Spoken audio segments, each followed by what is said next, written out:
कितना धनवान व्यक्ति हो, लेकिन उपयोग एक लिमिट भर ही हो सकता है। क्वालिटी। इसलिए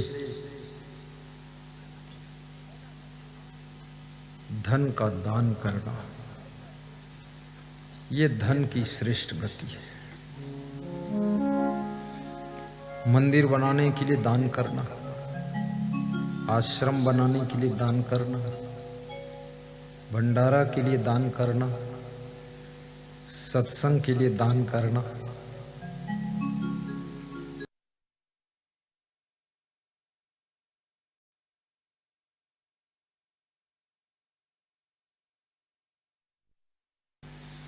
महामारी कोरोना जैसी देश के ऊपर हावी हुई है तब दान करना।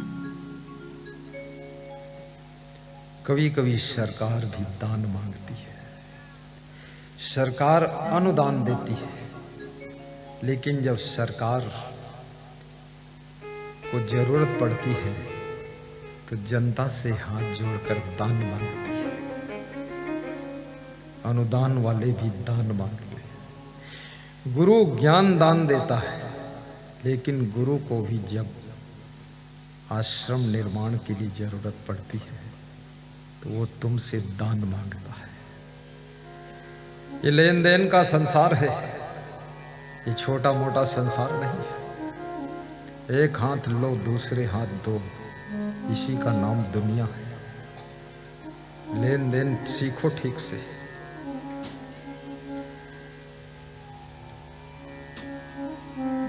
तन पवित्र सेवा किए, धन पवित्र करिदान, मन पवित्र गुरु भक्ति करो, होत त्रिविध कल्याण। जब शरीर से तुम सेवा करते हो, शरीर तुम्हारा पवित्र हो जाता है। आपने सुना होगा भगवान कृष्ण के यहाँ बहुत बड़ा भंडारा था, भोज था। भगवान ने सबके पत्तल उठाए थे। सोचिए दुनिया कैसी है। इस संसार में बहुत धूर्त और दुष्ट भरे, झूठे पत्तल डाल दिया और भगवान को उठाना पड़ा है।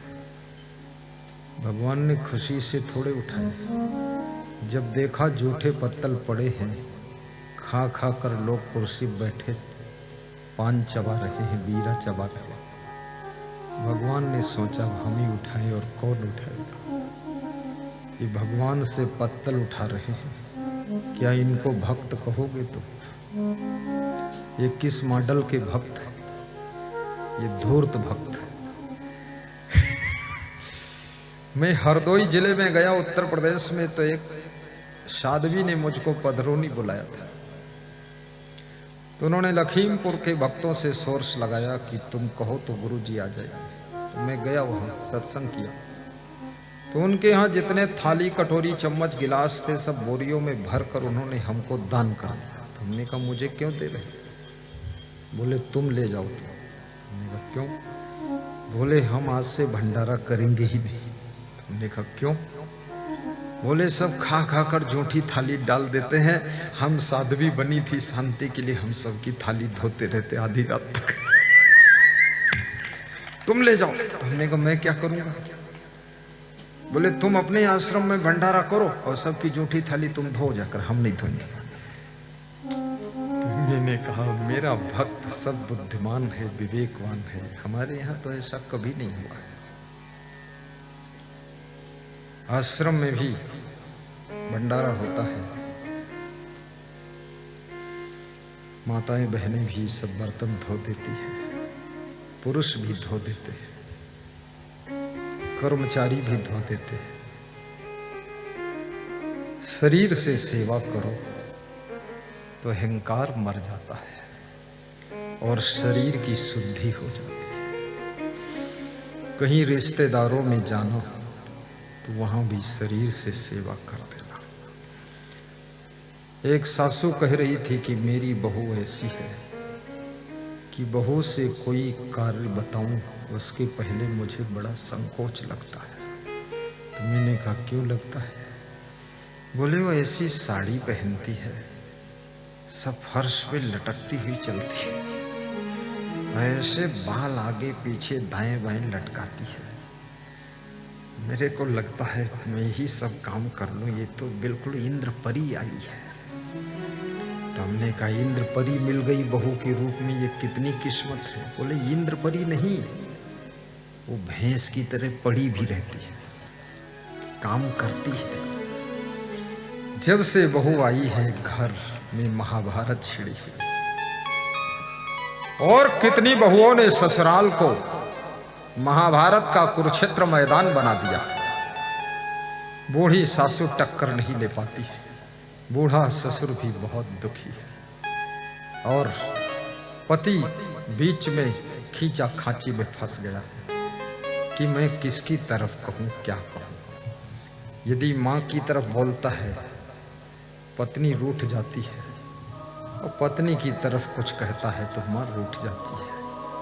पति की ऐसी दुर्दशा हो रही है, बहुत दुखी है। याद रखना, संत बनो, आश्रम में जाओ तो आश्रम में तुम्हारे संत बनने से खुशियां बढ़ना चाहिए। बहू बनकर ससुराल में जाओ तो ससुराल में की पत्नी बहुत शीतल स्वभाव की लग रही है। बोले लग नहीं रही है, ये शीतल है ही, और ये जितना शीतल है उसके 10 गुना ज्यादा मैं ज्वालामुखी हूं। बहुत बड़े अफसर को बहुत पटक पटक कर मैंने मारा, हाई कोर्ट में मुकदमा चला, बड़ी सिफारिश लगी तो छोटा नहीं सजा हो जाती मेरी। तो मैंने कहा तुम फिर इस पत्नी के साथ क्या हुआ? तो उन्होंने कहा इस पत्नी के साथ हमको बहुत सीखने को मिला है, शीतलता मिली है, और मैं भी गम खाना सीख गया, सहनशीलता आ गई है।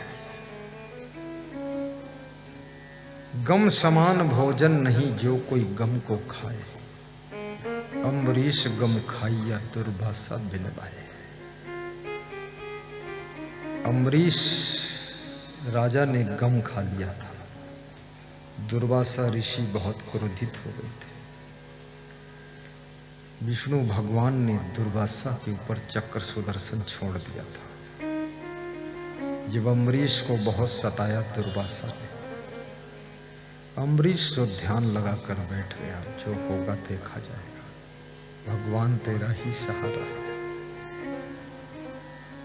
भक्त का दुख देख करके भगवान से सहा न गया। दुर्वासा ऋषि के क्रोध से भगवान भी विक्षिप्त हो गए कि दुर्वासा को मारना ही पड़ेगा। साधु संत को बहुत ठंडा होना चाहिए, साधु संत को डिसिप्लिन में रहना चाहिए, साधु संत को मर्यादित व्यवहार करना चाहिए। साधु संत का एक एक कार्य समाज के लिए प्रेरणादायी होता है।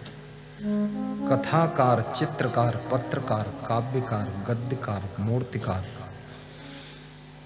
प्रवचनकार, ये सभी को अपना अपना आकार भी सुधारना चाहिए। प्रवचनकार का प्रवचन कितना ही सुंदर हो, लेकिन प्रवचनकार स्वयं भी सुंदर होना चाहिए। प्रवचनकार के जीवन का आकार भी सुंदर हो। प्रवचन बहुत सुंदर है, कथा बहुत सुंदर है, लेकिन तमाकू खा रहे हैं, पुड़िया खा रहे हैं। कितने कथाकारों के बारे में सुना हूं, रात में ड्रिंक भी लेते हैं। उत्तर प्रदेश में कुछ ऐसे भी कथाकार हैं कि ड्रिंक लेकर कथा सुनाते हैं, अंधाधुंध सुनाते हैं। जनता ताली बजाती है और जनता कहती है दमदार कथाकार है। वो दमदार नहीं है, दारूदार है। ऐसे भ्रष्ट लोग, बेविचारी कथाकार, इनसे कथा सुन करके तुम्हारी व्यथा कम नहीं हो सकती है, तुम्हारी व्यथा बढ़ सकती है। प्रवचनकार को चरित्रवान होना चाहिए, त्याग वैराग्य से विभूषित होना चाहिए, और भीड़ में तो सभी लोग अच्छे दिखाई देते हैं। आपका जीवन अकेले में भी अच्छा होना चाहिए। उजाले में तो सभी अच्छे, अंधेरे में कौन अच्छा है। अमेरिका में 3 रात के लिए बिजली कट गई। 3 रात में जितनी चोरियां हुई, डकैतियां हुई, व्यभिचार हुए, अपहरण हुए, मर्डर हुए,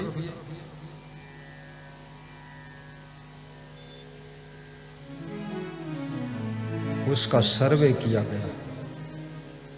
उतने अपराध 3 साल में भी नहीं हुए थे जितना 3 रातों में हो। बड़े बड़े अफसरों की बैठक हुई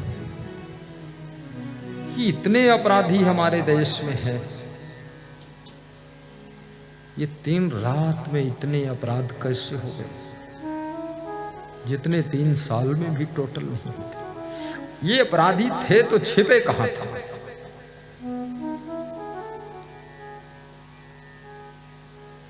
बिजली की रोशनी में छिपे हुए थे। रोशनी चली गई तो अंधेरे में प्रकट हो गए। याद रखना, अंधेरा हमेशा गलत करने में मदद करता है, चाहे वो बाहर का अंधेरा हो, चाहे तुम्हारे भीतर का अज्ञान रूपी अंधेरा हो। प्रकाश, चाहे वो ज्ञान का प्रकाश हो, चाहे वो बाहर का उजाला हो, हमेशा गलतियों को रोकने में मदद करता है। इसलिए बाहर उजाला है, तुम बड़े खुश होते हो, भीतर बहुत अंधकार है। भीतर उजाला कैसे होगा?